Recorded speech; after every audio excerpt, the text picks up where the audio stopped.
Happy Sunday, everybody. Welcome to the Over-Under on 1252 Sports. I'm your host, Harry the Greek. We're going to be on for about an hour and a half, and we're going to give you the best lines today on what to bet, how both these teams got there, and we're going to be doing that all with Peter Blake, Harry the Greek, special guest, Mr. Fred Huebner. That's Chicago's very own Fred Huebner. I cannot wait to see what some of these proposition bets that he likes, because I'll tell you what, he got a wee bit of gamble in him. Not much, but just a wee bit of gambling. I think I've been influencing him just a wee bit. Just a wee. Yes. Peter, how you doing, buddy? It's Super Bowl Sunday, right? I mean, it's kind of bittersweet. It's the last game, but it's the crescendo, if you will, between the two best teams and the National Football League. And this is when you have to represent your team. Of course, I'm representing the Tampa Bay Buccaneers here down in Holiday. And of course, lots of talk, and not only about this game, but the offseason that is coming with the Bucs and other teams. So exciting times, but also kind of bittersweet, if you will, because it is the last game of the season. Doesn't it feel like it was yesterday? It does. No, seriously, doesn't it?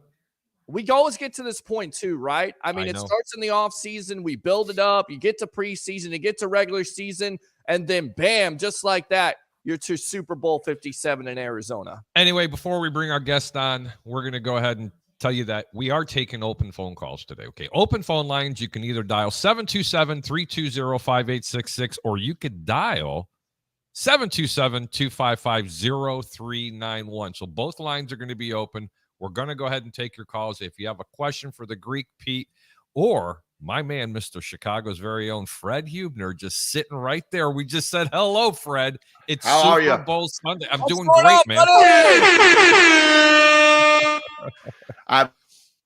I'm in the middle of watching Manchester United and Leeds. I got up an hour early, had to get some breakfast, something to drink. And unlike my shows on Mondays, I'm not drinking beer this early in the morning. Maybe later I'll be drinking beers, but not at this point.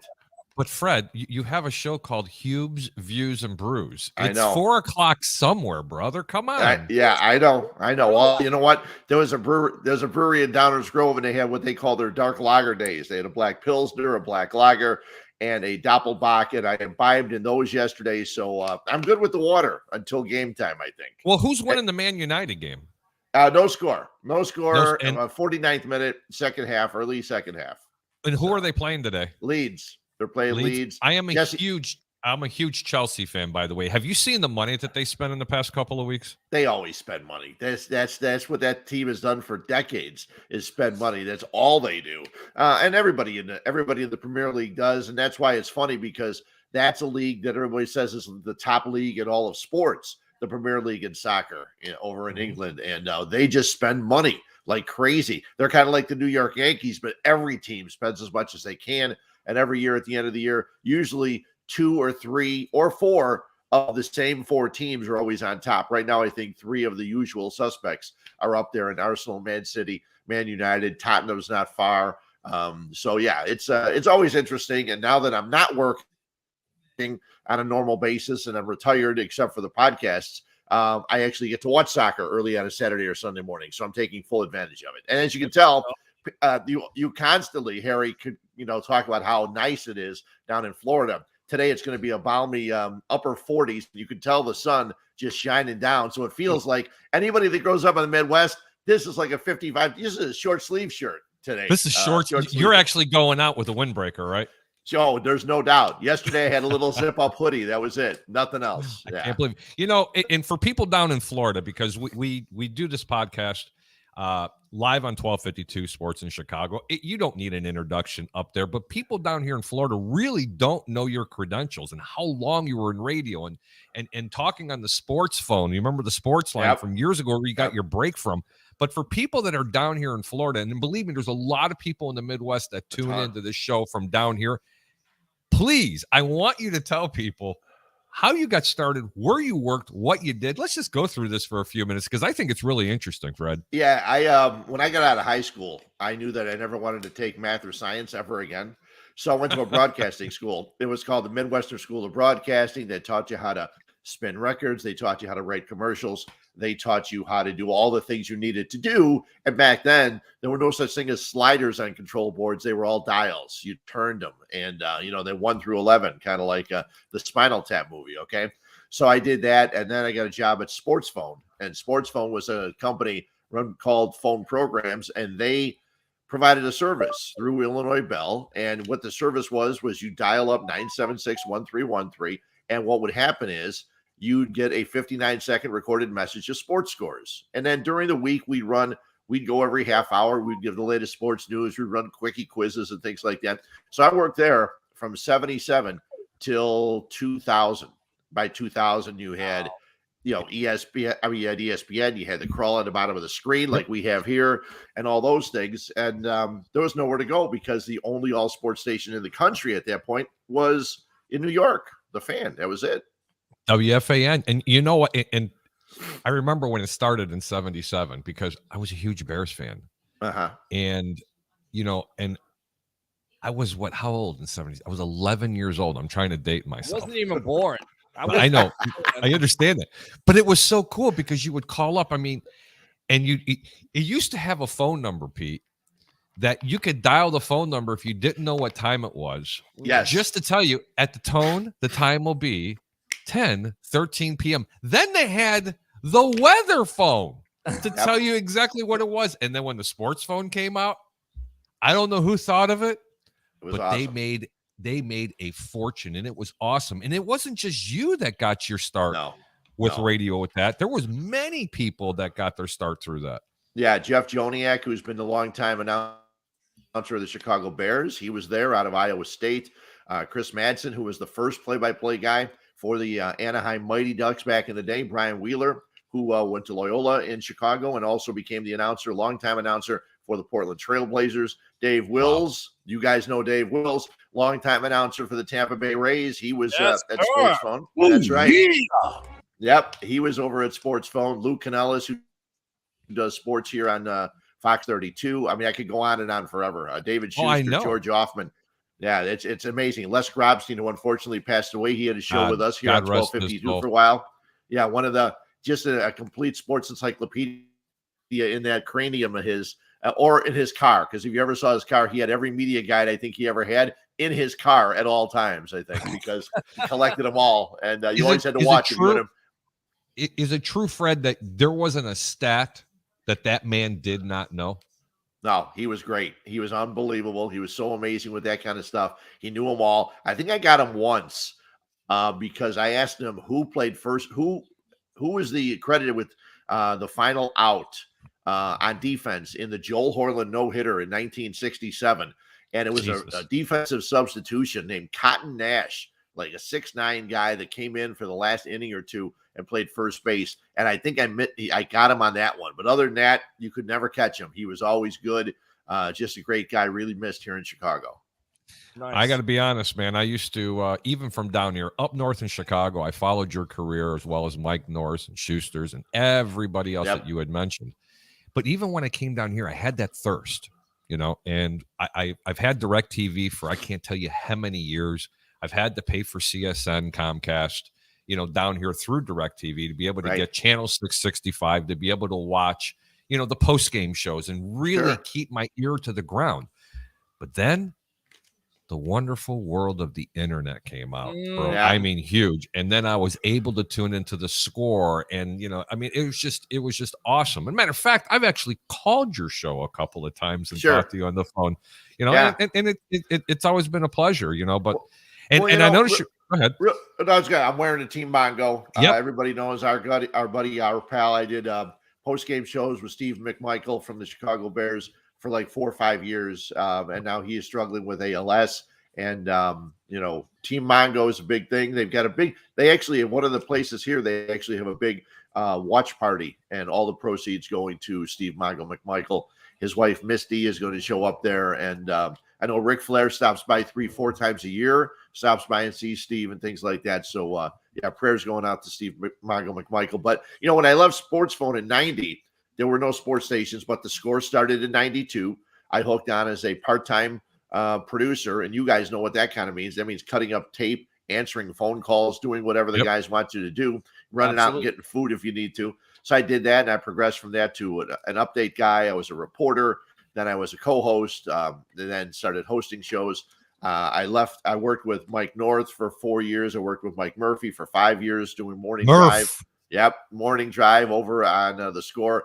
And then I got let go in 2008, went over to ESPN from 2010 until just last January. I was there as a part-time position, but it was funny. I was looking at my past calendars, which we all have a tendency to keep, as I just got done moving into my new house here in Lockport. And I saw from like 2012, there were a couple in the month of 2012, I worked 6 days a week as a part-timer.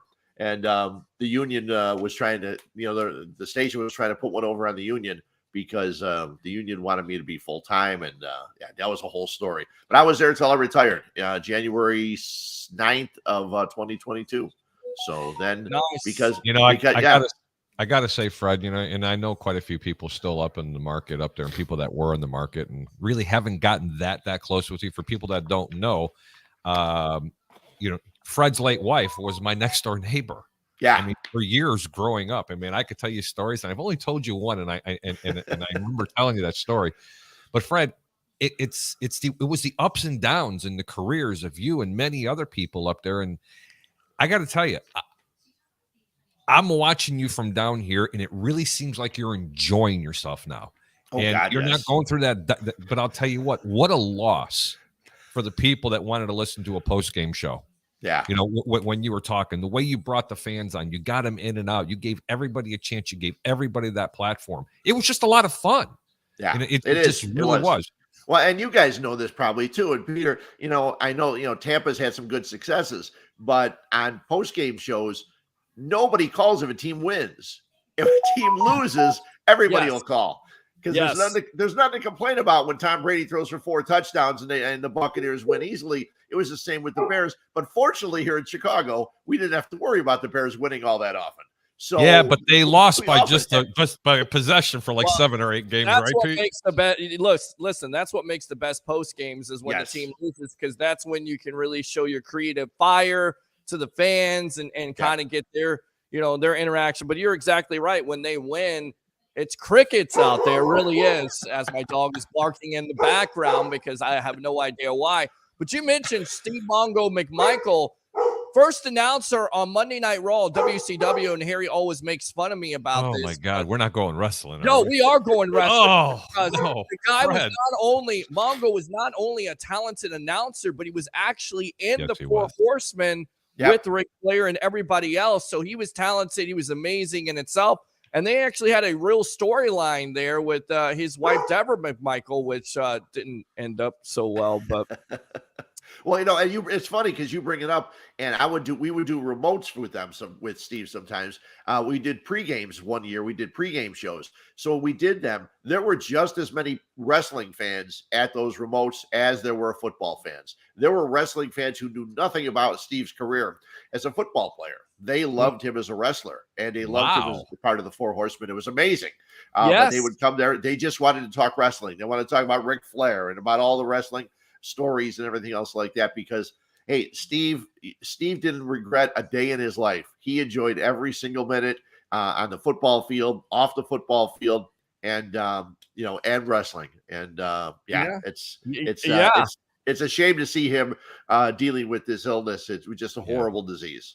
And before he got hurt, he was like he was going to be a top wrestler there. I mean, he had the skills to do it. Definitely had he had the mic skills. He could cut a promo, and he was definitely wrestling Goldberg at the time. And again, he got hurt, but he was in the Four Horsemen with Ric Flair and Arn Anderson and Chris Benoit and Dean Malenko. He was going to be one of the guys. So he's definitely a wrestler, not only just a football player, and of course being a part of the first episode in 1995 in the Mall of America, which was huge at the time, Fred, because they were taking on WWF Raw, and they beat Raw for 83 weeks, and he definitely had a big part of that, the first inception of it. Well, and people forget too about Steve McMichael as a football player, because when you look at that Bears team, you had Richard Dent, you had Singletary, you had Peyton, you had all those guys. You had the defense, a tremendous defense. Dan Hampton, one of his close friends. But there's only one player, I think, one football player in the history of the game that played the middle line position on defense, a defensive tackle position that has as many sacks since they started keeping track of them than Steve McMichael. I can't remember if it's John Randall. I can't remember who it is, but there's only one Irvin guy. John Randall. Yeah. And I'm almost positive it was. I think it is John Randall, but he's the only guy that had more sacks from that tackle position than Steve McMichael, and him not being in the Hall of Fame. And we see, people in Chicago are all going crazy about Devin Hester, but Steve Mongo McMichael not being in the Hall of Fame, that's a shame. That's a true shame. That is a total shame, to be honest with you, because there should be more players on that defense, and I'm always going to regard it as the best defense ever to play. And you want to know something? It wasn't that 85 defense that was the best. It was the 84 defense with Todd Bell and Al Harris. And people don't realize how devastating that defense was, and especially, first off, what those two players did for free agency. Okay, it was incredible. They held out. Yeah, they screwed themselves. Yeah, they did screw themselves. Yeah. Who replaced Al Harris that year in 85? Boy, I told you, Harry, I'm retired. Todd Bell. Who replaced Todd Bell? That was Dave Duerson. It was plug and play. It's just a miracle what they did. But you know what? Talking about great football teams, Fred, I'm going to throw this right out there. I had picked the Philadelphia Eagles to beat the 49ers. And before you give me a frown, I knew I was picking an inferior team. Right. But because it was the likes of Brock Purdy, who I thought played extremely well, Mr. Irrelevant, I just don't – I didn't believe the 49ers, even if he was healthy. I thought they could have made a better game of it. But San Francisco doesn't blitz, and not San Francisco, Philadelphia doesn't blitz that much. They get that pressure with the four-man line, Fred. And your thoughts on having to face the defense. What's Mahomes going to look at? With this secondary as good as it is, and they can get pressure. Do you see images of possibly what happened a couple of years ago against Tampa, and Mahomes is running for his life, and they just get beat? Well, he could be. I'm looking at some of the numbers here. He actually ran 497 yards before throwing the ball or being sacked against Tampa Bay. He was running all over the place. Absolutely. Sacked 9 times, I think it was. And the thing is, though, they have weapons everywhere. They throw the screen passes to their running backs. I know last week, I think we talked about it on our show, is that Philadelphia is really good at stopping the screen passes because they don't blitz so many people. But they can find so many people. And I don't know how all season long and throughout the playoffs, Travis Kelce gets so wide open. I just don't understand it. He's the one guy that can kill you. Right now, there's nobody really that stands out. Valdez-Scantling is a guy who stepped up with the 6 for 116 in their last game. But it's amazing that Kelce's always open. But I have a hard time going against Kansas City today. I know I'm not a huge fan of Philadelphia, but they ran the ball well. They blocked so well running the ball against the Niners. Even in their playoff wins, I'm looking here. Jalen Hurts only averaging 137.5 yards passing the ball. That sounds like Justin Fields when he's trying to throw the ball with the Bears this year. So I'm expecting a great game. And that's you guys are old enough to remember there were years where the Super Bowl sucked. They were just brutal. Games weren't worth watching. Blowouts and things like that. Yes, the last decade or maybe even 15 years, we've had some absolutely great Super Bowls, and that's what I'm hoping this one's going to be, because with a point spread of 1.5, whatever it is. Yeah, I mean, the gamblers are expecting it. I think most of the people are expecting it, and I can't wait. And we have to wait forever till was it 6:30 your time, 5:30 ours here in Chicago. But it's a long wait. But I'm looking for a great game. I can't wait. Besides the Broncos and the Seahawks, I mean, everything else has been pretty close. Of course, that first half, the Atlanta Falcons and Tom Brady led New England Patriots down 28-3, one of the biggest comebacks in NFL history. But you're exactly right. There was a time there, whether it's the Denver Broncos and the San Francisco 49ers blowing their doors off, or the 49ers blowing any team out, at the end of the day, it's always been kind of a blowout. Broncos and the Washington football team at the time get blown out. Right. So hopefully this is a close Super Bowl. with two talented quarterbacks, two young quarterbacks that represent the National Football League. And I think the key to that game is, and you go back to Super Bowl 55 when Mahomes is running for his life, same type of defense. I actually think a more talented defense, if you will, when it comes to getting after the quarterback in the Philadelphia Eagles. Over 80 sacks, including the postseason. That offensive line is going to have to be on it today. And then furthermore, is Mahomes going to be healthy? A high ankle sprain. He's talking about it all week long, how he's in a better place. I'm not sure if he can do the things that he wants to do, which is basically get outside of the pocket and improvise and make things happen. Well, and Peter, I think you know this, but yeah, Peter, you've covered the game long enough. I think you know this. A lot of times in Super Bowl week, the things you hear are put out there and you're not sure if you can believe anything. Mahomes could come on out there and run for 80 yards today. It's bizarre, but I've only been to two radio rows. Now they just call them media row down at the Super Bowl. One for the Bears Colts and one for the Bears. Actually not for the Bears. We were one in Arizona also. And you listen, you talk to these people, and you're not sure what to believe, and especially for the players as they lead up. So I'm eager to see what Mahomes looks like when he first gets out there. Maybe he dead legs it for a little while, and then all of a sudden he just turns it on and fools everybody, including the three of us. But Peter, I want to ask you a question, because when I got up and I'm sitting here watching the soccer game, which is still scoreless in the 68th minute, so I didn't miss a whole lot. But yeah, exactly. The thing that bothers me, and I talked about it on my show on Monday, is that I hate the 2 weeks between the championship games and the Super Bowl, because it seems like it's been so long. Now, some people will say, well, they can't get the teams there. Well, they've done it in the past. It's worked before. They make this such a huge extravaganza, but I can't stand the 2 weeks. It's when it kick off, it's like we haven't seen football forever. It's been such a long time, and like you guys were saying, it's over. This is the last game. It is depressing. We wait so long, and the season goes by so quick. In less than half a year, the season's over. And so Peter, what are your thoughts on the 2 weeks? Well, I mean, if it's interesting at the end of the day, which there has not been any storylines that have come out, it seems like a very boring Super Bowl, if you will. But you mentioned it, Fred, Super Bowl 57 between the Bucs and the Raiders, where the Bucs took care of business 48-21. They're getting out of that NFC Championship game, going right into the game the very next week. It would be nice for that, but then again, it's almost like I don't want it to end. And then on top of it, the NFL, they know how to sell this. They're selling Pro Bowl skills challenge. It's not going anywhere anytime soon. I like your idea. I like to go right into the Super Bowl, but then again, there's a part of me that's a bittersweet and doesn't want to see it to end. So you know what? Maybe keep that 2 weeks. It seems like forever, but this is the last game of it. Can they do it? Yes. Will they do it? No, because the NFL is all about money at the end of the day. And the more they promote this, the more they use that machine that they have called the National Football League.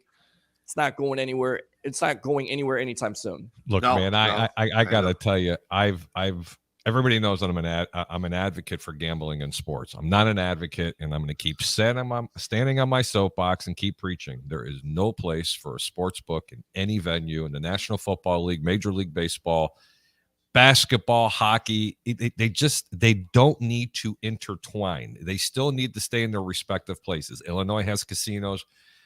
Indiana has casinos. We don't have them here yet in Florida for sports betting. Not yet. But it's coming. Which is, it's going to cause corruption. I mean, Fred, you might remember this. In the past 10 years, there was a couple of NBA referees that got busted for, if you don't think that this is happening, if you don't think this is happening now, you got blinders on, man. I mean, the NFL is just going to continue to sweep it under the rug because it's not a multi-million-dollar industry. It's $1 billion industry. And of course that money machine is going to get going. But before I get off on too much of a tangent, I want your keys to the game, Fred, on how Kansas City, and then I'm going to give mine, and how Kansas City can actually win this game. What do they have to do, Fred, and then you, Pete? The offensive line has to step up. I know they've had some injuries, but the offensive line's got to keep Mahomes upright. Mahomes has to obviously get rid of the ball quickly, which he does. They're very good at the short passing game. So I think they can do that. Obviously, turnovers, that's the key to any game. So that's a lame point, okay? Defensively, they got to try and stop the run, which nobody has really been able to do against Philadelphia, no matter who it is, Sanders or Gainwell or Hurts if he decides to run. So the defense has to stop that running game, because I think if Jalen Hurts has to sit back in the pocket and throw, I think that Kansas City can win. I know Goddard's a guy that not as good as Kelsey, but I saw somebody earlier this week post that the two best tight ends in football are in this game. Did you forget George Kittle? I think you probably did. I think they did. Yeah. So I mean, I think those are some of the keys. You got to keep Mahomes upright. Mahomes has to, get the ball out of his hands quickly, at least early, and see how things go. And then they got to try to slow down that Philadelphia running game, which has been, like I said, it was blocked so well against the number one defense in the Niners last week. Sanders scored 2 touchdowns where he wasn't touched on either one. He ran into the end zone, not touched. And so that's got to change for Kansas City's defense. Well, in San Francisco's defense, at that point in time when he ran in, I mean, there's only times you can give someone a short field, and there's only so much at a defense. I don't care if it was the 84 and 85 Chicago. Well, maybe not them, but seriously, I mean, there's only so much you're going to be able to do. I mean, before you could just get deflated, it's just impossible. I mean, it's just impossible. Peter, what'd you think? Yeah, no, I agree with you. You definitely got to keep Mahomes upright. That defense has got to get after it. You got to cover Travis Kelsey. You got to take away his biggest weapon at the end of the day. And then you're exactly right with the Kansas City Chiefs. They have to stop that running game. I forced Jalen Hurts to throw from the pocket because I'm not necessarily sure here, Fred and Harry, that Hurts is 100% at the end of the day. And furthermore, Chris Jones, if you're the Philadelphia Eagles in that offensive line, because that has been the story of that offense, you got to do something against him because he's playing at another level right now, much like Aaron Donald. So I think those are my keys to the game. If I'm the Kansas City Chiefs, I force Jalen Hurts to throw from the pocket. Don't let him get outside of the pocket. Make them one-dimensional by shutting down their running game. And then, of course, on the Eagles side, get the pressure on him. You get the pressure. I feel like you win that matchup because you don't have Tyreek Hill. And, of course, you've got two of the best corners in the league with, of course, Bradbury and Darius Slay. That's true. And you know what? We're going to add one more to the show. He's finally got his computer fixed. I mean, I know he's been dying to get on there. It's one of the two giant goofballs himself, Mr. Andrew Davis. Andrew, how are you, buddy? Gentlemen, how's it going? Yeah, that's not fixed. Sounds like he's got a waterfall. Oh my God! Hang on. House there. What hang is on. that? We're going to bring him back on. I don't say anything. I think you're in an outhouse, aren't you? Tell us the truth. Maybe. I mean, it's really bad, Andrew. It's like you're in a helicopter. Okay, not fixed then. Not fixed. Andrew, we're going to give you the Forrest Gump wave. Bye, Andrew. Oh, tell me about it. No, those are all interesting perspectives. My perspective for Kansas City to win this game, and I want everybody to know, well, a lot of people do know because I stood on that soapbox because, I'm not right all the time, but when I am, boy, I really let you know. Yeah. Kansas City. Yes, you do. Yep, I have to. Kansas City was marked for dead. Period. Dead to start the season. True. Denver's going to win a division. I was like, nope, last place. I mean, we have clippings of this. I was like, you cannot knock Mahomes and this team off the top of that mountain until someone's earned it. Oh, they got Herbert down in Chargers. I get it. The Raiders are much improved. I get it. How'd that work out for everybody? And then Not so much. Hold on. But then, Fred and Pete, someone made the cardinal mistake to tell me Kansas City got lucky to get it to the Super Bowl. And I went, oh, wait a minute. The way Cincinnati got lucky last year? Hey, man, in 5 years, they don't look at the luck factor. No. They may look at Deflategate. They look at W's and L's. But this is how Kansas City wins this game. Spygate, yeah. Or Spygate. How many more different gates? I don't know. Watergate.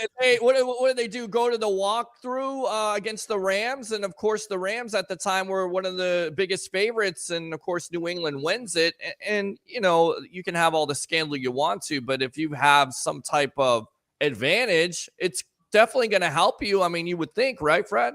Yeah. You would think it would help a little bit. The Deflategate, what, my God, I've told the story with Harry, I think, before, but I was getting ready to do a 3-hour evening show the day that the Deflategate story came out. My executive producer of the station at ESPN said, "You got to talk 3 hours about the Deflategate." I said, "You got to be kidding me! What a joke that is! Absolute joke!" And thank goodness that got finally swiped under the rug and everything else, and a little suspension here and go from there. But that was just the biggest joke in all of football. Yeah, just totally joke. Total joke. Absolutely. Back to what I was saying with Kansas City.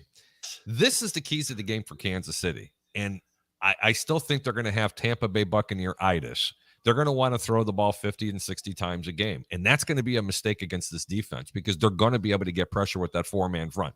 That's a devastating four-man front. It's almost as good as what the 49ers were this year. The end. And that's just the plain truth because San Francisco had the blitz a lot more where Philadelphia didn't have to. If the Kansas City Chiefs learn from their mistakes from 2 years ago and decide that they're going to commit to running the football, this game will be a lot closer, and I'm going to tell you why. Jalen Hurts is not that good of a quarterback. Let me repeat it. He's not, in my opinion, that good of a quarterback. He can run the ball. He's averaging, 100, 125, 150 yards a game passing. It's ridiculous. You don't win Super Bowls when you do that. They run a very good scheme with this RPO. Look, man, this team's in the Super Bowl because of running the football and playing defense. They get after the quarterback. But if Kansas City can find any semblance of a running game and get those safeties up on the line of scrimmage to have to respect it, Mahomes will go off big in this game. But my question is, do you think that Kansas City can change their game plan just for this game? Peter, you first. I don't think so. I really don't. And I think that's why they're going to end up losing this game. Pacheco is talented. McKinnon is talented, especially Pacheco has come on. But I definitely think they want to put it in Patrick Mahomes' hands, and that's what Andy Reid wants to do. And I think you look at the other matchup, and I think you're wrong about this. You can win a Super Bowl with managing the game, and that's what they have asked Jalen Hurts to do. Not turn it over, not throw too many times, depend on the running game. And the matchup to look at, guys, is if they do shut down that running game, and that would be the Chiefs versus the Eagles. You have Devontae Smith on the outside, and you also have A.J. Brown. This is the reason why you get Brown in the offseason in the first place, develop that chemistry with Jalen Hurts. Hurts has definitely been an MVP candidate with turning around that interception to touchdown ratio from last year. You hope that Justin Fields can do the same thing this year coming up. I think they're two of the same quarterbacks. I like the Philadelphia Eagles. I think you can manage the game, but that's what's so dangerous about this Eagles team at the end of the day. They can win in so many ways. If they need Hurts to manage the game, that's what he can do. If you need to run the ball and play defense, that's what they can do. They're a complete team. You talk about the talent of Mahomes and Kelsey, but what else besides Jones on defense? I like the Eagles in that matchup on the outside with those outside targets. And that's why I said if Kansas City can run the ball, this is where it makes the difference. And you just proved my point. You can win a Super Bowl by running the football and playing defense because that's how most teams get there. But when you're playing a Patrick Mahomes, look, if I'm going to give up 3 or 4 yards per rush, and on the other end of it, Kansas City's getting 10 and 12 yards a clip throwing the football because they're running the ball effectively, then sure, Kansas City wins this game. Fred, you settle it. Quickly, Marcus Rashford with a header in the 79th minute. Manchester United leads 1-0 over Leeds. Yeah! And Harry, you'll like this because before we got on and before this game started, I went to my book, my provider, which is Points Bet, and I'm not getting paid by them at all. As a matter of fact, I'm giving them a lot of money. But anyway, they had a what the hell's it called? They had a parlay set, and it was Rashford scoring, Manchester United winning, and under 3.5 goals in the game. Now they're reviewing it for a possible offside, so hopefully it stays. And if that's the case, I got 12 minutes to go before I win. So what kind of odds are you getting on this one? Because it wasn't as big as you would think. It was because he scores a lot. It was just plus 240. So it wasn't nearly as. Usually, I'm a bigger parlay guy. That's why my account's gone from $400 to like $98 because I'm a parlay guy and I always win 3 out of 4, 2 out of 3. I know. And you're going to not get a it big- back in. And I'm not a parlay person, correct, Pete? No, No, not you're at all. not. Everybody hears that. I don't. But There's when a I do- reason for that because Right. everything has to go correct, and most of the time it doesn't do that. Yeah, Fred, well, I went in the 5th week of the season. I went 7-1 on the games that I picked, and lost. Do Yep. you understand? Yep. And my wife Yeah. looked at me going, "Look, honey, you went 7-1. How the hell did you lose?" And Yeah. I showed it to her. She Bring goes, up the stuff right there. "Yeah, tell me about it." I mean, it was See- because I liked one particular game, and every team was predicated off of this one game. Yeah. Really? See, you're a more knowledgeable gambler. I am a cheap gambler. I'm a $5 and $10 guy, and it's tough to bet 6 games at $5 a piece. At the end of the day, you go 4-2. What do you win? $8, something like that. I mean, you're not going to win a lot of money. So, because I'm not a big gambler, you try to shoot for the stars, and I actually hit, a nice. You hit a couple of big ones, Fred. Yeah, I hit a big one for $3. I hit 4 guys in baseball getting 2 hits each. And it was a capper with Pete Alonso getting a game-winning hit. And for $3, I got 440. So that think wasn't about bad. that, Pete. $3. You know what kind of return that is? That's as big as the return as my wife got when not Indianapolis, when Manning was playing for Denver and they were playing Seattle for the Super Bowl. And one of the prop bets, and it's never been this high since. Did you know it was 5,000 to 1? Mm. No, I'm sorry. No, I'm corrected. It was 1,000 to 1. 1,000 to 1. She had $5 that there would be a safety in the game. Yeah. Are you serious? Now you ain't getting those kind of numbers in these games. Not even close. I mean, think about that. Let me answer your question before we go too far, because we can talk about the gambling all the time. I know you guys do. Yes. But I agree with exactly what Peter was saying.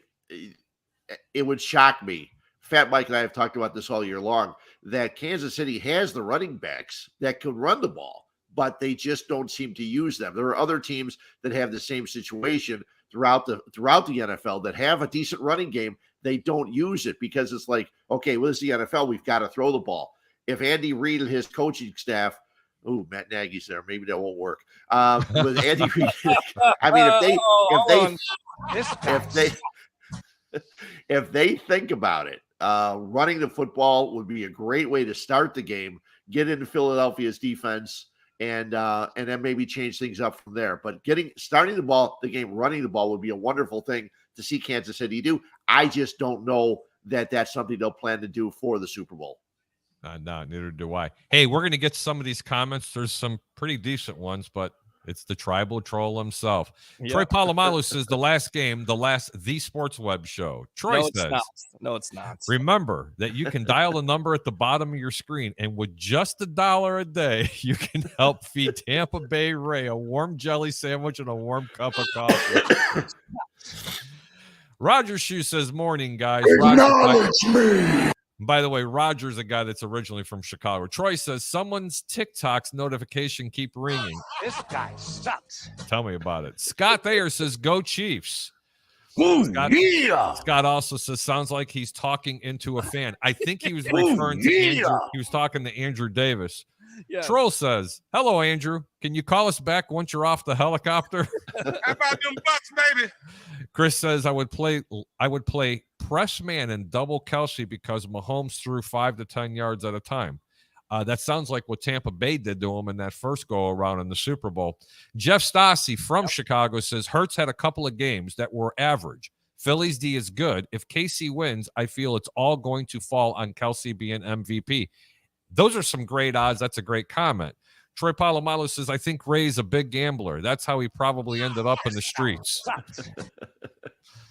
Hey, I got bad news for you, Troy. Ray tips more in a week than you make. Just throwing that out there. Just throwing that out there, brother. Ray tips in a week what you make. And I know Fred does. Trust me, he does. Well, I tip enough. Oh, you tip enough. At least you're not like Scottie Pippen. What was his nickname for people out there that don't know it? No tipping Pippen. There you got it. No tipping Pippen. Uh-oh. Oh, yeah. Wait a minute. You should be blessed I'm in your establishment. Yeah. Give me my free food, and I'm not going to tip you. I Is couldn't that believe why? I heard Is that. that why he doesn't have his wife right now? Is that why Michael Jordan's son. Is Jordan, that true? yes, that is true. Yeah. Isn't that true? Yeah, as Yes. far as I know. You know the thing about that's really weird, and you should understand this. Most people will. When you're struggling, when you're struggling, you don't have a lot of money. You have to pay for everything. When you're popular, be it a radio personality or a sports athlete or whatever, and you can afford to pay for everything, they give you stuff for free. I know. Something's wrong there. This doesn't make any sense. Makes no sense. It No. is. I mean, and Mike, how many free hot dogs can Mike North eat in 1 week? I'm kidding.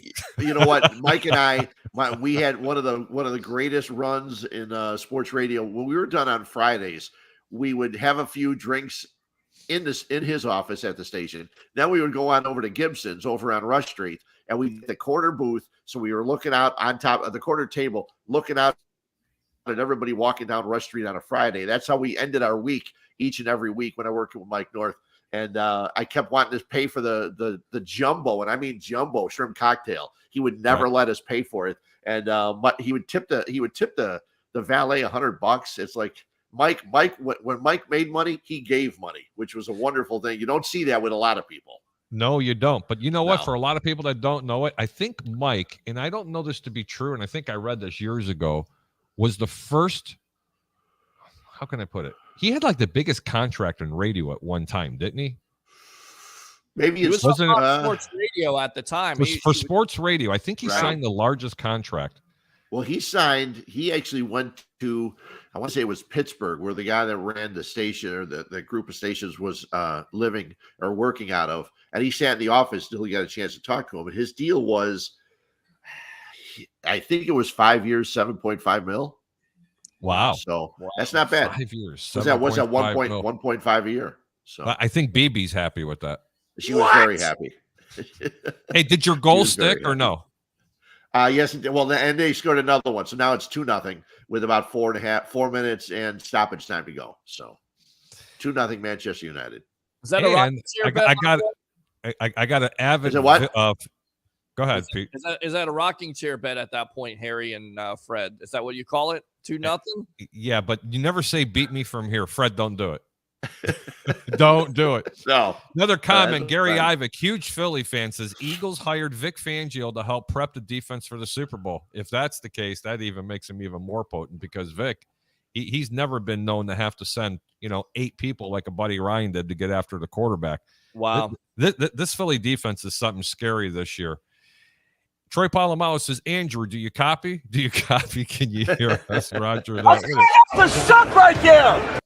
All right, let's get out to some of the prop bets that are out there because everybody loves a good prop bet.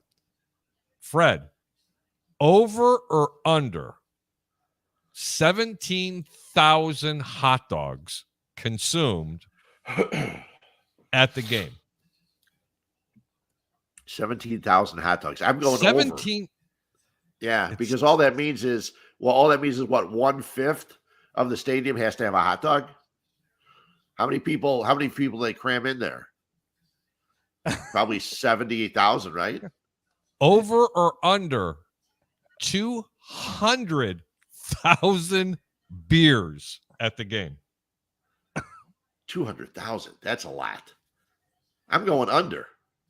I went under. Peter?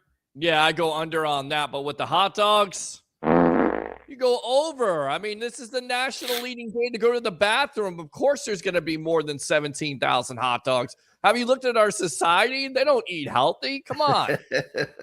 You mean hot dogs? Hold on. You mean hot dogs aren't healthy? I had a sausage yesterday at this Goldfinger place. They had I had a spicy wild boar sausage. Was that okay? Is that good? It It has was to tasty. be. I'll tell you that. Yeah, it's tasty. It's not healthy, but yeah, it's a national leading day to go to the bathroom. Of course, Okay. there's going to be over 17,000. Peter, Yes. here was my big problem. Everybody talks Yes. about healthy, staying in shape, and all that stuff. How did Jim Fix die? Jim Fix, the guy that was a runner and all that Yeah. stuff. Yeah. He ran. He was Died. in great shape. He wrote books. Dies. Come on. Passed away of cancer, did he not? It's all, you know what it is? It's all in your genes. I mean, if you come up with good genes, you can do pretty much whatever you need to do. Hey, I'm fighting My parents high blood both lived. pressure. Yeah, my parents both lived to their mid 80s, so I'm in good shape, I think. So I saw Jim Brown the other night. I don't know. Get your oh, opinion. That was sad. I That's didn't. heartbreaking. How bad is it looking? That's heartbreaking. Doesn't he look like the couldn't- same man. He couldn't react. And I always get the guy's name wrong. The guy from Good Morning Football, Andrew. What the hell? What's the guy's name? The guy that did the whole big Kyle runs. Brandt. Kyle Brandt. Kyle. And he did a great job. I thought that was hilarious. But I love the fact that he actually went over and said hi to Jim Brown. I thought that was very classy. But that did show us all that Jim Brown's really struggling and really in bad shape. But it was amazing that he was there, and that was wonderful, I thought. Wow. Let me ask you this, because you're kind of a custodian of the game, if you will. You've been around the game for a long time. You've covered the Bears for a long time. Do you think the league should do a better job with past players? I mean, you're not only seeing Brown, but also Earl Campbell in a wheelchair. I mean, these players are not doing great. And at the time they were playing, they weren't getting paid millions and millions of dollars. Of course, they were the gatekeepers, if you will, Fred, of these players today making millions of dollars. Yeah, there's no doubt. I mean, the NFL should be doing much better. There was the movie that Will Smith did, Concussion, I think it was called. Yep, yeah. 2012. Yeah. And it showed in that movie where you just, the league, once you're out of the league, it don't take very good care of you. If you have medical problems, which you got because of being in the league. Tight end, Earl Mackey, I want to say, was one of them. He was struggling with dementia and things like that. And his wife, they had to jump through hoops to try to get more insurance to help them. And it happens all the time with players out of the league that gave their blood and guts, and blood and guts out there in the NFL. And the NFL is doing nothing but making money hand over fist. They should be doing far more for the former players than they're doing now, in my opinion. And I don't think I don't think there's any question about that. I know Ron Rivera, before he became a coach, he was a big supporter of that. That the teams or the league just doesn't do enough for the former players, and there's no doubt he's absolutely correct. Yeah, I would have to agree with that. CTE and former players over 90%. Yeah, how many players are going to have to take their lives unnecessarily? I mean, it's not like they're broke and they have to jump off the Skyway Bridge. By the way, for the people up in Chicago, that's that bridge that connects Pinellas County and Manatee County. Right. It jumps over the mouth of Tampa Bay. And let me tell you something. That's a scary-ass bridge, bro. I mean, that thing is high up there. But seriously, I mean, when does the NFL finally have to acknowledge that? But that's for another show. That's for another time. Sure. Because of the fact that it's just so sad. I mean, the first one that comes to mind are a couple of Chicago Bears players. And it's if it happens to one player in a team, that's too many. But when you've had multiple players, it's unreal. I mean, anybody see Wilbur Marshall? How he walks? How about William the Refrigerator Perry? Sure. I mean, the list can just keep going on and on and on. Real quickly, I know we'll get right to it, but because we're here in Chicago, or I'm here in Chicago, one of the strangest things is that Bears offensive line, all of the big guys in the offensive line, they look like they are tennis players as opposed to former football players. Jay Hilgenberg, Tom Thayer, all these guys. Even Olin Kreutz is a lot smaller than he was when he was playing the game. Almost every one of the offensive players, Jimbo Covert, everybody, you name them. The defensive players and some of the other guys, they still got the bulk, a lot of them, the bulk to them. But when the offensive linemen, I'm not sure how it is in Tampa, Peter, but when offensive linemen in the NFL retire, they drop the weight immediately and they look unbelievably amazing. And you would think like the commercial with Joe Montana, where the guy doesn't know who Montana was. And he said he played the game and he says, what were you, a tennis player or soccer player or whatever? But that's what these guys look like. And I've seen Hilgenberg and Thayer and guys like that. And it goes like, holy cow, this guy played offensive line. But it's amazing that they're in great shape. You don't hear a lot of problems because they're not doing as much hitting. The offensive lineman, which is strange. One that comes to mind in Tampa was a defensive player by the name of Dante Culpepper. He's an attorney here in. Well, no, not Dante. Not Dante. Brad Culpepper. Brad Culpepper. Exactly right. And you talk about a guy. He looks smaller than Peter. I'm not kidding you. And Peter's not big. I mean, this guy went from 300 pounds to like 190. Yeah. I'm like, sorry, I keep hijacking the show with these stories. Give us more proud. No, I love it. I love the stories. Come on. Are you kidding me, man? Let's talk. Let's have all the stories you can. And listen, you have to do that because you don't want to end up like Reggie White, who died of sleep apnea, right? Yeah. And he wasn't necessarily the healthiest. That's the minister of defense. I mean, Sure. it's really sad. You Great look at it, Christian guy too, by the way. all the car collisions these players have throughout the years, it takes a toll, and that's the reason why they get paid millions and millions of dollars. A lot of people complain about it, but that's the reason. And you look at the life expectancy rate of a former NFL player. At the end of the day, it's like 53 years old. Yeah. 53. That's crazy. That's still young. That's too young. I'm 44. All right, MVP lines. If it's for Kansas City, do you like Mahomes? I don't, because I'm a guy that always believes that the price makes up for the pick. I can't get a plus 120. I mean, give me a break, man. I'm not doing that. Travis Kelce's plus $1,200. That's plus 1,200? Yeah, plus 1,200 according to this line.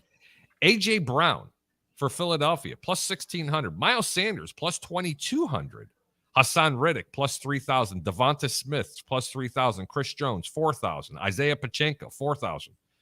I mean, what happens when one of these players just go off and have one of these great games? I'd love to have a $100 bill on one.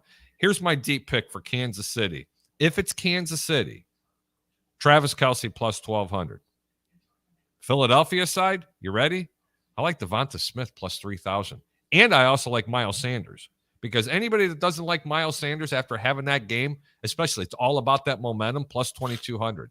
I mean, I'm sorry. I can't look at Mahomes and Hurts, even though they're probably going to be their MVP because they're going to be the winning quarterback for them. But unless Hurts can run for 100, 125 yards on this defense, because he sure as hell ain't going to throw for 200, okay, he should not get it. So if you think Philadelphia is going to win, take one of the position players. What do you think, Fred? What do you say? Did you have a number for Hassan Reddick? I have Hassan Reddick at plus 3,000 right here. Wow. That's worth a taste, because the way he's playing, he's been unbelievable in these playoffs and in this stretch run. That's worth a couple shekels. That's not a bad deal. And you know what? I played a couple of stupid bets, which isn't Tell surprising. us, what are they? Yeah. They're never stupid. Well, I love them. Scoring the first touchdown in the game. And that's always a tough one. I did a couple things where in the first Niners playoff game, I did the result of the first drive. No, in the championship game, I did results of the first drive between the Eagles and the Niners, and I said field goal. I said, man, maybe they'll stop them. This, and this. As it turned out, because Kyle Shanahan didn't review the call or challenge the call on the catch, they ended up scoring the touchdown. But the other one would have been nice. I'm trying to bring him up real quick here. I think I just have first touchdown of the game. I also have a parlay there too. And this is Kelce for the first touchdown at plus 650. Sanders first touchdown plus 800. Wow. So just a couple dollars. You got to put a couple of dollars on each one of them. Yeah, that's all he did. You know what I don't have, and I don't know if you have that right available at your tips of your fingers. But on the first drive, what will the first score, not the first drive, but will the first score be a field goal or a touchdown or anything else? I like field goal. They always get the most. I know. I mean, do you see that in there by chance? Not yet. I can look.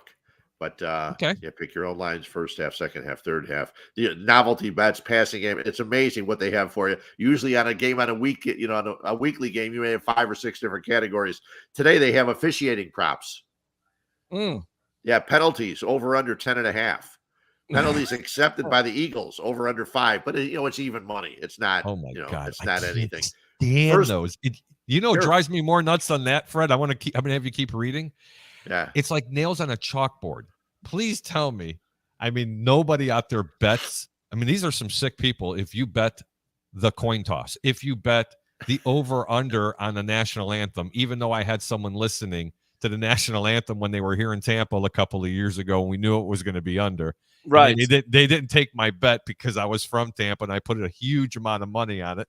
Okay. Because they listened to it the 3 straight days. Peter might remember that. Anybody, you know what? If you're not cheating, you're not trying. I don't care. Don't look at me bad. That's it. There you go.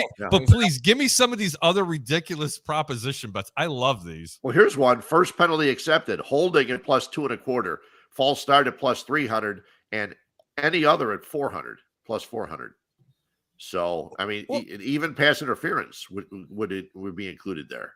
So yeah, it's crazy the way that they have it, how many they have. Sorry, all of a sudden my phone's talking to me now. So That's okay. Keep talking. We like when you talk. Turn him down. There you go. But yeah, let me see, because you asked about the first drive, and I'm not sure if they have those. Yeah, that would be fun. But while Fred is looking, I'm going to talk about a few things here. Eagles are favored at -120 if you don't want to lay the 1.5, and the Chiefs are getting a 1.5, so they could be comeback line like +110. So you're really not gaining anything from there. The over and under points total is 51. I'm going to tell you now, if you like the Kansas City Chiefs, you must bet over. If you like Philadelphia, you got to bet under. Sorry, that's a ton of points with that defense. I'm also going to bring up another comment from Gary Ivick. Sleeper MVP Kenneth Gainwell. The Eagles trust his ball security and has had big playoffs this year. He will replace Miles Sanders next year as a featured back. I don't see him in there. And I'll tell you right now, I like Miles Sanders at plus 2,200. If you can find this running back that he's talking about, I guarantee you that those numbers will be off the charts. Again, it's worth a few shekels. He's been a big part of what they've done in the postseason. He's definitely a complimentary back, and in some cases, because Sanders can't stay healthy consistently, he's been their lead back along with Boston Scott. So they mix it around, and that's the dangerous thing about the Eagles. It's not only Miles Sanders, it's Gainwell, it's Sanders. Sanders, Boston Scott. It's those type of players. Did you say Boston Scott? His rushing yards over and under 8.5. Okay, think about that. And get this. They're giving you no juice to go over. They're charging you 120 for under 8.5. Wow. Okay. I mean, they're begging you to go over. So that means there's no game plan for them. Jalen Hurts. They're begging you to make the silly bets. They're begging you to make the silly bets. Sure. Hang on. Kenneth Gainwell was over and under 19. Oh, hang on. I think to me, what Gary was talking about. To me, I would take the over on that. Honestly, I think that could be a really good bet, a really sneaky dark horse bet. And you know what? I got to thank Gary out there. I think I'm going to throw a few shekels, as my buddy over here, Fred, would say. Actually, I say it all the time. I think I'm going to take that to go over. Seth over here saying, why does the Greek have a podcast in the kitchen? Because the man is cooking. Have you seen his pics? I mean, oh my God.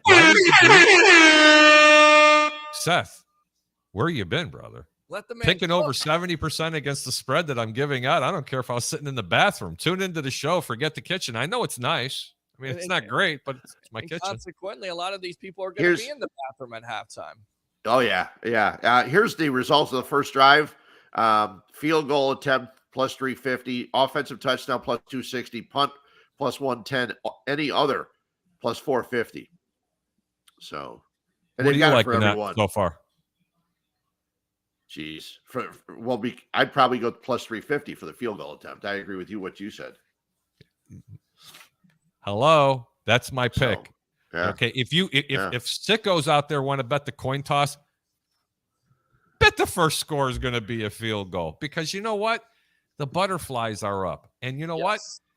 Under could be the play for the first half as well. Usually and typically in the second half is when things really start to get exciting. Some of the other ones that I'd like to talk about, A.J. Brown, 72.5 yards. How about this? I'd take that bet, wouldn't you? Over 72 yards? Will either team kick a game-winning field goal at the end of normal time? My particular book is giving me plus 1,000. Wow. So if it's truly going to be a 1.5 spread game, typically a field goal wins it at the end of regulation. Ask the Patriots in their Super Bowls. Yep. If you don't have Vinatieri. Here's another one that I like. Juju Smith-Schuster, his over and under in total yards for completion is 35.5, and you pay no juice. They're begging you to bet the over. Do it. Bet the over on that one, because I think Schuster's going to have at least 2 big plays in this game. Fred? Wow. Boy, he's been non-existent, though. I have not seen enough of him. I mean, Valdez-Scantling has stepped up. Maybe they go to Smith-Schuster because he'll be more open and they'll be more concerned about Scantling. But that's a tough one. Okay. I kind of like. I'm glad you mentioned him. I'd stay away from that one. And especially against Darius Slay and James Bradbury, as we talked about, probably two of the best corners in the game. They're very tough. Of course, don't forget Chauncey Gardner-Johnson, who is going to be a matchup also to watch against Kelsey. I think they're going to try to do that, try to throw that matchup out there because Johnson can definitely hold his own. I guarantee you, if Gardner-Johnson is covering Travis Kelsey, you'll have one personal foul. At least. I mean, that guy's an absolute animal. I mean, I cannot stand the way he plays. He's an ass. Marquez Valdez-Scantling, 35.5 yards, Fred. That's it? Over and under, minus 15 either way. That's what I'm seeing on my site. I'm not kidding you. That's crazy. I would take the over on that, don't you? 35 yards? I mean, come on. That's basically, besides Kelsey, his go-to guy. That's been his go-to guy in the playoffs. Yeah, he had 116 with 6 catches. So, I'd go over on that. I'm just saying this is why Philadelphia is favored in this game. Vegas is never really that far off on these proposition bets. If it's too good to be true, generally it is. That's why I do like the under if you like Philadelphia. And it's time for me to go ahead and give out that pick. Yes, I do like Philadelphia minus the 1.5. I do not think Kansas City is going to be able to control themselves, and they're going to have to pass the ball. It's going to be rinse, repeat, and Mahomes going to be running for his life all back there. If you like Kansas City, you better see a running game. Otherwise, it's going to be a very long afternoon, and it could be one of these boring games, unfortunately. Oof. That would not be good. It could be. For Philly fans, they're going to enjoy it. Pete, is there anything special you'd like to know about any of these proposition bets? No, I mean, I don't know how you at least don't bet on one of these, right? I mean, because it's staring you right in the face, especially with MVS there, over 35 yards. I mean, I think that's a winner chicken dinner. Yeah. I like the field goal for I the do first too. score. Fred, what's your favorite one? What do you like, Fred? I kind of like that one. I hadn't looked at that because, like I said, I made a couple other ones, and of course, as I said before, I made a stupid five leg parlay, but it doesn't seem like it's all that out of reach. Okay. Here, let me give it to you since I got it here. Oh, I love it. I try to put some of them on my phone as a picture because they're easier to get to. Okay, 5-leg parlay. Hurts rushing over 50.5 yards. That one could be tough. Mahomes, 2.5 touchdowns throwing. Valdez-Scantling, over 3.5 catches.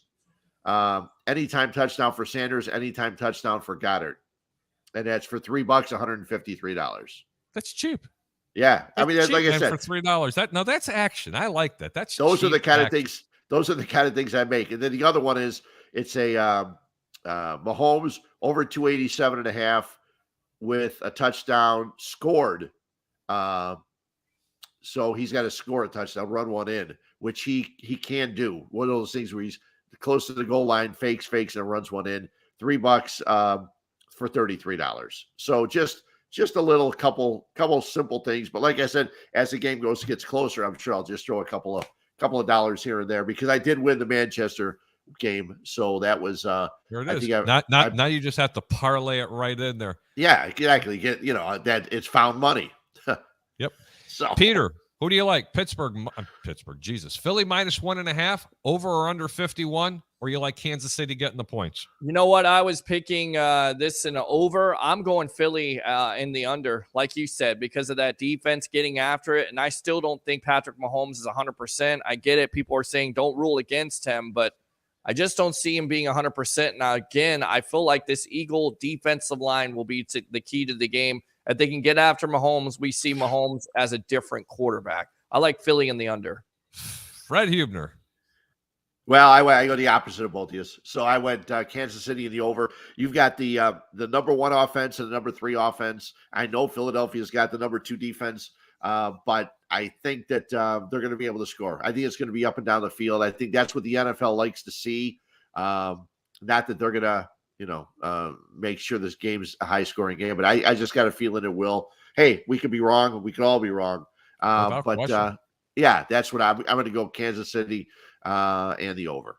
Yeah, my original pick was 34-31 Philadelphia, but and it would go over. Right, it would go over. I'm not sure about that now because again, that defense, and usually when it's a number 1 offense versus, I get it, they're not a number 1 defense, but usually traditionally that favors the defense. I can't go against that norm. I can't. Sure. No, I totally get it. And when Gary, when he was giving us the comment on here, I've known Gary for quite a long time, and I didn't know that Vic Fangio, they actually hired him for 2 weeks to go ahead and coach and actually talk with his defense. Didn't he just sign with someone? Didn't he just sign He with signed Miami? with Dolphins. the best defensive coordinator in Yeah. the last decade is now with the Miami Dolphins. Huh. Mm. And Wow. also look for Coach Jim Leavitt to possibly join his staff. People down here in the Tampa area will understand who that is. Yep. Not too many people up north would really know who he is. But for those reasons, I even like it even more now, especially with the under. Well, you should definitely know who he is because he used to be a linebacking coach of the San Francisco 49ers, which by Coach the way, Leavitt? yes, they believe they went to the Super Bowl versus the Baltimore Ravens, and he's directly responsible for Navarro Bowman and, of course, the other guy there, Patrick Willis. Willis, right? Did not Which know it that. seems like he's forgotten to talk about a guy that was here, Yeah. that played and all of a sudden just disappeared. Well, he didn't play long. Well, he got career. paid, Fred. Yeah. He got paid. Yeah, he did. Oh, he got paid to sit Yeah. down. That I know firsthand because there was a couple of people that actually have very close ties to him, and he had no interest. He's like, "Are you kidding me? I could sit back for 2 years and collect these millions. I'll be ready in a couple of years, guys. I'll wait for my opportunity." And there he was. I mean, he just went right. I was kind of shocked. I thought he was going back to Denver. But then again, inside sources said that he didn't want to take the slap in the face from being their head coach to being a D coordinator. Sure. Well, and that's it. That's the thing. And going back to Willis, I mean, he had concussion problems. So being a younger player, he didn't want to end up like some of these players of yesteryear having CTE problems, because it's a real thing. It's a real scare at the end of the day. It really is. Well, and they had that other player who was out of Ohio State, played 1 year and then retired. After just the first season. I can't remember his name. He was a linebacker out of Ohio State, and he did the same thing. Had a tremendous rookie year, and then retired. He says, "Forget it. It's not worth damaging my body and my head for this. I'll go do something else." And he did. So, more power to him for doing those things. Yeah, absolutely. You know what? We're about 7 hours away from game time. I got to tell you, it's going to be an exciting game, I think. I think it's going to be a lot of fun. Whatever you're doing, just make sure you're doing it safe. I'm super excited, and I'm not going to ask you what you had for dinner. Fred would not understand what that means. I know someday I will explain it to you, but I'm excited. Just like Peter's going to say, "You excited?" Yeah, I'm excited. Fred, are you excited? You got to say you're excited. It'll build throughout the day. Throughout the day, and then after the end, someday I'll explain what the comment means. You're going to kind of get a little bit of a kick out of it. I'm Harry the Greek. Thanks for tuning in to the Over Under. Usually I let everybody promote themselves, but you know what? For Fred Huebner, Peter Blake, yes, Harry the Greek, I always say keep your bets low and make your returns high. Just enjoy it. Man, it's going to be a long time until football comes back on. But you know what? Our Chicago Bears have the #1 overall pick, and they're going to better trade that out of it. They're going to trade it not once, Fred. You ready? Twice. They're going to trade twice. Parlay it into multiple first round picks. There you go. Build that team right there. Anyway, thanks for line. Yeah, everybody. Thank you for tuning into the Over Under. Again, enjoy your day. Make sure it's safe. We should see you soon next week, and hope all your bets come in. We'll talk to you soon. Take care, everybody. Take it easy.